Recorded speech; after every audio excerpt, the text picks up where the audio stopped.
Being a spy is a lot like being a bank robber. In espionage, as in crime, it's always the little things that get you.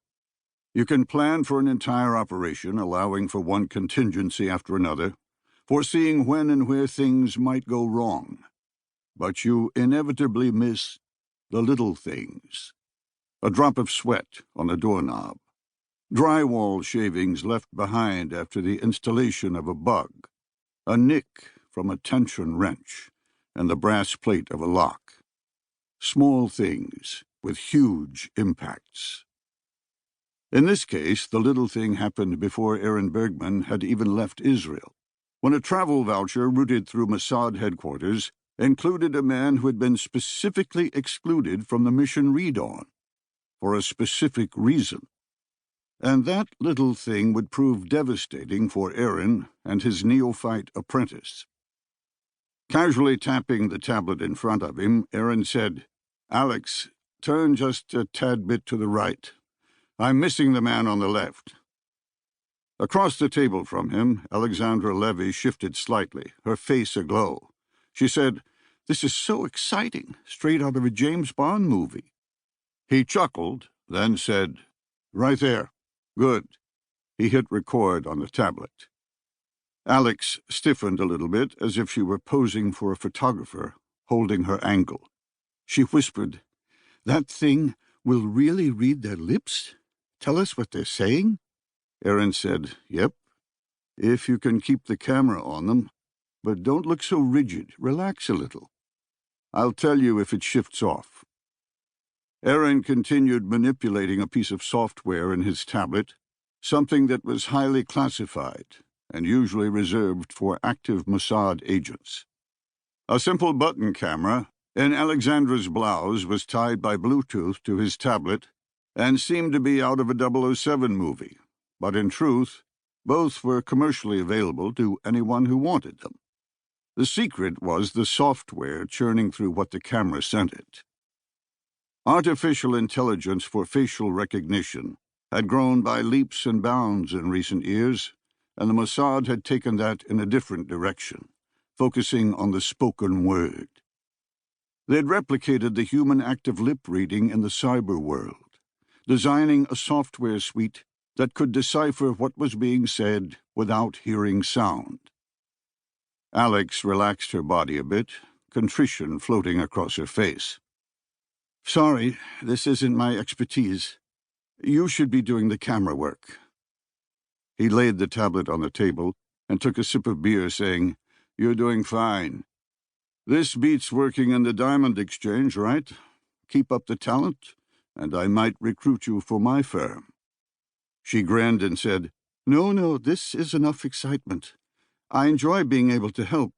I've never even been to Africa, but I'll stick with my boring job." There was no fear in the statement, no realization of the risk. It was like she thought they were executing a high school senior prank. She had no idea of the threat level. That would come later. She glanced over the balcony toward their target and said, "Besides, I don't think your partner would agree to that. I think she hates me." 3 people sat at the table they were filming, 2 white and 1 black. Their target was a man of about 35, and unlike the rest of the patrons in the restaurant, he was dressed in a suit, as if he were still working in his office in Israel. The other white man looked like he was about to head out on a safari, wearing cargo pants and a shirt that had more pockets than a photographer's vest. He had shaggy blonde hair, ice blue eyes, and a feral quality. Aaron had seen his type plenty of times before, but only in war zones. It intrigued him. The final man was tall, with a thin mustache and coal-black skin.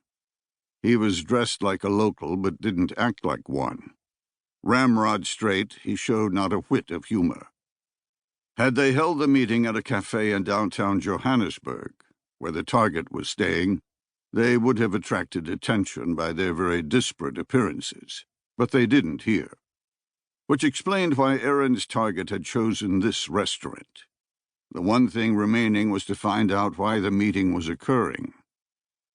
The only man Aaron recognized was the one the Mossad had asked him to track, an employee of a diamond broker in Tel Aviv. The other two were a mystery, but he'd know about them soon enough, when they reviewed the footage later. The primary problem with the lip-reading software was choosing a language. Try to lip-read German when the target was speaking Chinese, and you'd get gibberish. Here, in the township of Soweto, just outside the city center of Johannesburg, South Africa, he was sure they were speaking English. There was no way the black man spoke Hebrew, and he would be astounded if his target from Israel spoke something like Swahili or Afrikaans. No, they'd be speaking English, and the fact that his method of recording the conversation came through in visual rather than auditory form was a plus in the current environment. The outdoor balcony they were on belonged to a restaurant called Sakumzi, as did the patio holding the target's table. Just a stone's throw from the historical houses of Nelson Mandela and Bishop Tutu, in the section of Soweto known as Orlando West, the restaurant hosted a smorgasbord of local food and native performers, and was a permanent stop for tour groups, large and small, traveling to see the ghetto made famous in the uprising against apartheid.